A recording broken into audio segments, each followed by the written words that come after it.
17 in my bedroom talking. You said that by now we paid the rules of our shared apartment. You're still everything I wanted. Shalom, kami dari kelompok 6 akan membahas mengenai APBD. Adapun kelompok kami terdiri dari Adriana Laida, yaitu Ria Diratome, ketiga Wilma Ismau, keempat Mehelina Bani, kelima Sekundina Bria, keenam Hendrik Detan. Adapun poin-poin yang terkandung dalam APBD yang akan dibahas adalah yang pertama, apa itu APBD? Yang kedua, apa isi APBD? Yang ketiga, bagaimana proses membuat dokumen APBD? Yang keempat, siapa yang terlibat dalam proses penyusunan dokumen APBD? Yang kelima, contoh APBD. Kita langsung saja ke slide berikut. Apa itu APBD? Anggaran pendapatan dan belanja daerah adalah rencana keuangan tahunan pemerintah daerah di Indonesia yang disetujui oleh Dewan Perwakilan Rakyat Daerah. APBD ditetapkan dengan peraturan daerah. Tahun anggaran APBD meliputi masa 1 tahun, mulai dari tanggal 1 Januari sampai dengan tanggal 31 Desember. Kita masuk yang kedua, apa isi APBD? Menurut Peraturan Menteri Dalam Negeri Nomor 13 Tahun 2006, struktur APBD merupakan satu kesatuan yang terdiri dari 3 komponen utama, yaitu 1.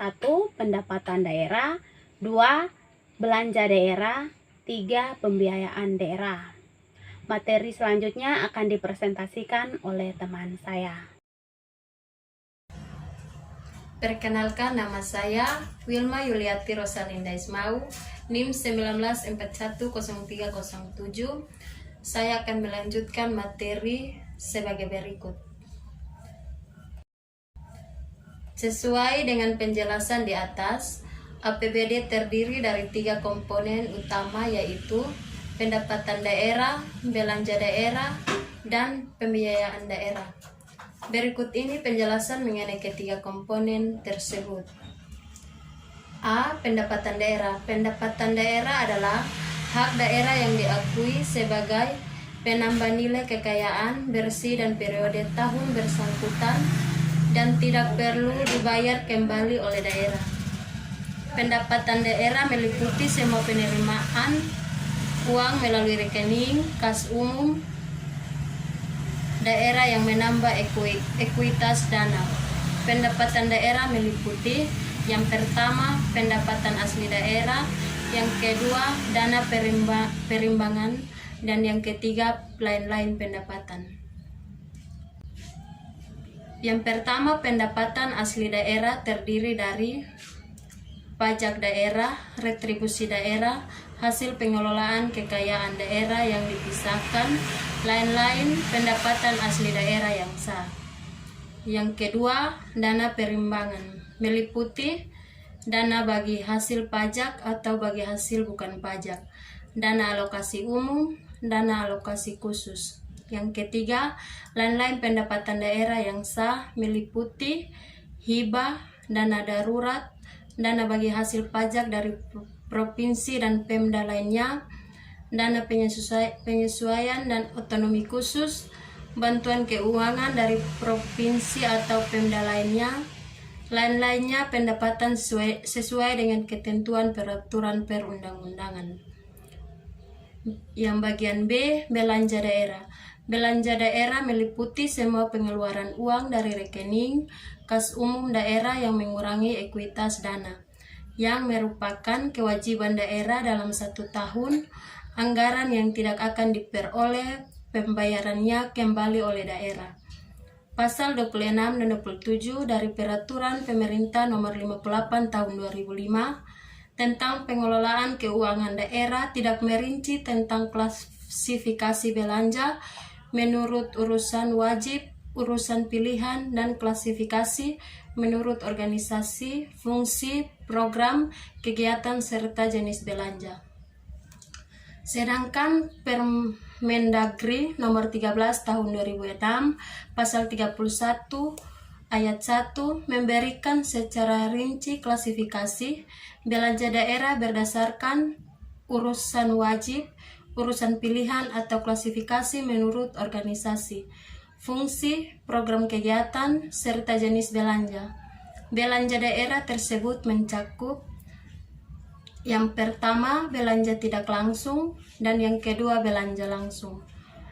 Yang pertama, belanja tidak langsung meliputi belanja pegawai, belanja bunga, belanja subsidi, belanja hibah, belanja bantuan sosial, belanja bagi hasil kepada provinsi atau kabupaten, kota, dan Pemdes, belanja bantuan keuangan kepada provinsi, kabupaten, kota, dan Pemdes, belanja tidak terduga, belanja lain-lainnya.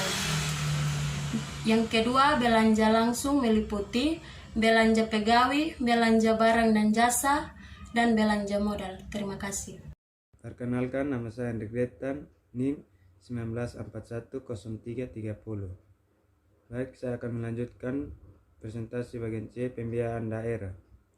Pembiayaan daerah adalah setiap penerimaan yang perlu dibayar kembali atau pengeluaran yang akan diterima kembali, baik pada tahun anggaran yang bersangkutan maupun pada tahun-tahun anggaran berikutnya. Pembiayaan daerah adalah transaksi keuangan pemerintah daerah yang dimaksud untuk menutupi defisit atau untuk memanfaatkan surplus APBD. Pembiayaan daerah menurut Permendagri nomor 13 tahun 2006 Pasal 59 terdiri dari penerimaan pembiayaan dan pengeluaran pembiayaan daerah. Penerimaan pembiayaan Permendagri nomor 13 tahun 2006 Pasal 60 menyebutkan bahwa penerimaan pembiayaan daerah meliputi 1. Silpa TA sebelumnya, 2. Pencairan dana cadangan, 3. Hasil penjualan kekayaan daerah yang dipisahkan, 4. Penerimaan pinjaman daerah dan obligasi daerah, 5. Penerimaan kembali pemberian pinjaman, 6. Penerimaan piutang daerah, 7. Penerimaan kembali investasi dana bergulir, 8. Penerimaan pembiayaan lainnya. Baik, perkenalkan, nama saya Sekundina Bria, NIM 19410338. Di sini saya akan melanjutkan materi mengenai bagaimana proses membuat dokumen APBD.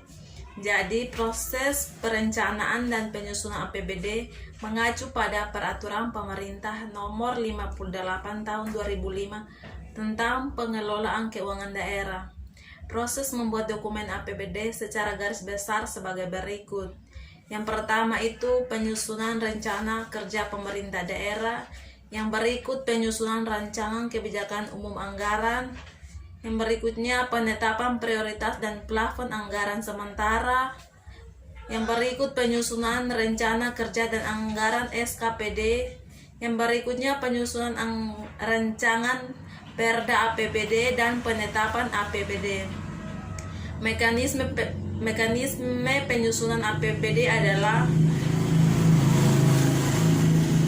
RAPBD diajukan kepada DPRD untuk menentukan apakah RAPBD tersebut dapat disetujui dan tidak atau tidak. Apabila DPRD memutuskan untuk menyetujui RAPBD yang telah disusun, maka RAPBD kemudian akan disahkan menjadi APBD. Yang pertama itu rencana kerja pemerintah daerah. Penyusunan APBD didasarkan pada rencana yang sudah ditetapkan terlebih dahulu mengenai program dan kegiatan yang akan dilaksanakan. Bila dilihat dari perspektif waktunya, perencanaan di tingkat pemerintah daerah dibagi menjadi 3 kategori, yaitu yang pertama, rencana jangka panjang daerah atau RPJPD. Itu merupakan perencanaan pemerintah daerah untuk periode 20 tahun. Yang kedua, rencana jangka menengah daerah atau RPJMD merupakan perencanaan pemerintah daerah untuk periode 5 tahun. Dan yang terakhir itu rencana kerja pemerintah daerah atau RKPD. Itu merupakan perencanaan tahunan daerah. Sedangkan perencanaan di tingkat SKPD terdiri dari rencana strategi atau restra. SKPD merupakan rencana untuk periode 5 tahun dan rencana kerja atau renja. SKPD merupakan senja kerja tahunan SKPD.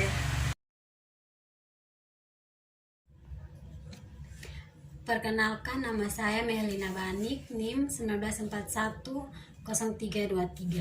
Di sini saya akan melanjutkan materi selanjutnya tentang penetapan APBD. Proses penetapan APBD melalui tahapan sebagai berikut. Yang pertama, penyampaian dan pembahasan Raperda tentang APBD.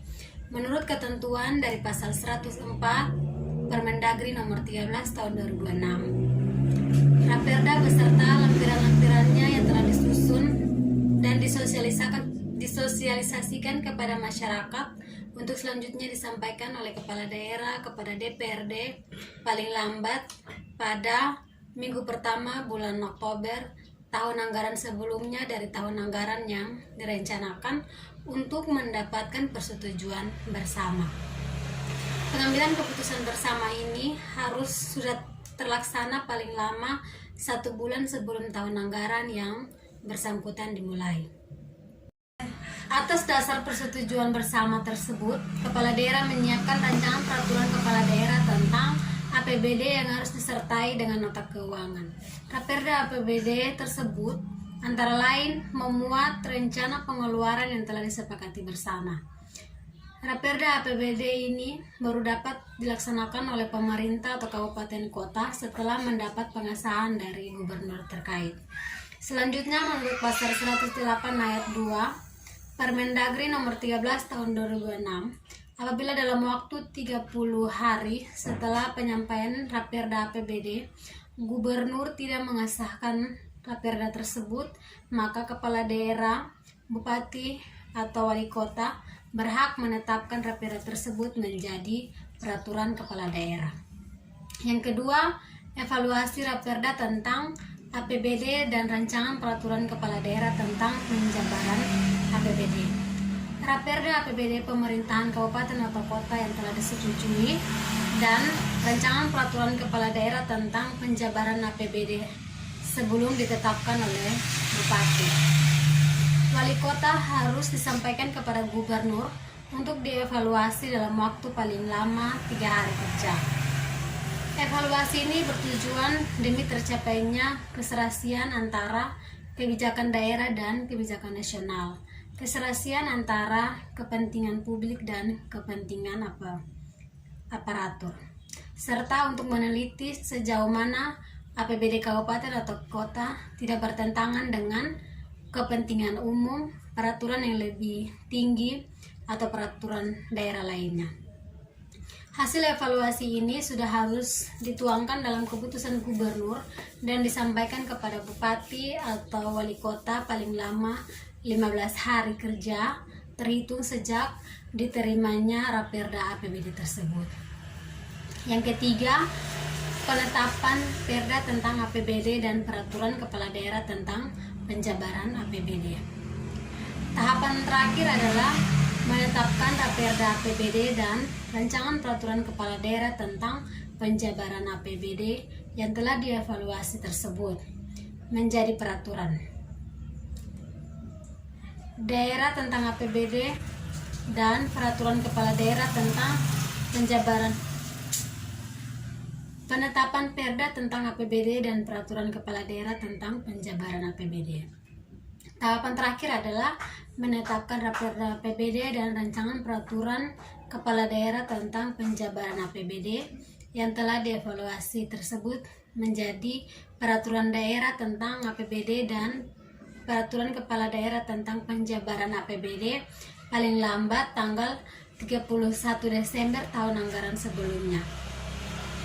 Setelah itu, Perda dan peraturan kepala daerah tentang penjabaran APBD ini disampaikan oleh bupati atau wali kota kepada gubernur terkait paling lama 7 hari kerja setelah tanggal ditetapkan.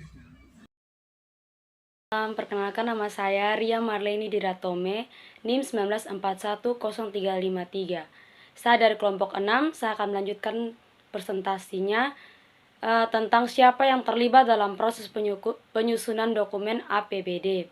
Seperti yang sudah kita bahas dari atas, maka yang menyusun APBD adalah pemerintah daerah yang mengajukan rancangan peraturan daerah tentang APBD disertai penjelasan dan dokumen-dokumen pendukungnya kepada DPRD.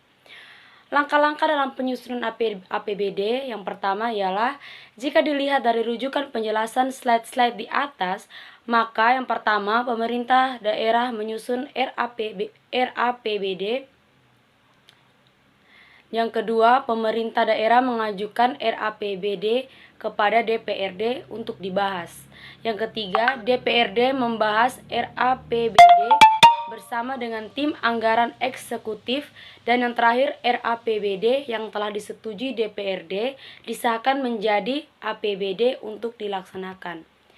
Untuk contoh APBD-nya, teman-teman bisa lihat di link di bawah ini yang kita kelompok telah cantumkan. Terima kasih.